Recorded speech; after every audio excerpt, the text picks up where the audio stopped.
Pulp Art, Pasta, and Palpatine. Ever wonder how one piece of art can spark a chain reaction that helped shape modern mythology? Let's start with Frank R. Paul, the amazing illustrator whose bold futuristic visions captured everyone's imagination. Then there's Hugo Gernsback, the mind behind Amazing Stories, who hired Paul to illustrate his magazine. Now picture the August 1928 issue of Amazing Stories. On the cover was Paul's striking artwork for Larkin Space, and that single image grabbed the attention of two young fans, Joel Shuster and Jerry Siegel. Their newfound inspiration would eventually lead them to create Superman, the very reason that we have the term superhero.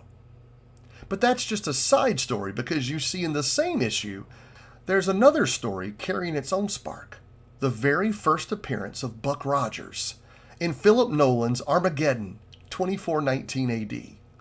Buck's adventures took America by storm, paving the way for imitators like Flash Gordon, whose over-the-top visuals and thrilling escapades soon became iconic. Let's fast forward a bit, and we meet producer Dino De Laurentiis. Yes, it's Giada's grandfather, who dreamed of bringing Flash Gordon to the big screen. A young filmmaker coming off his first movie, THX 1138, really wanted that project. Unfortunately, Dino said no, but the filmmaker didn't give up.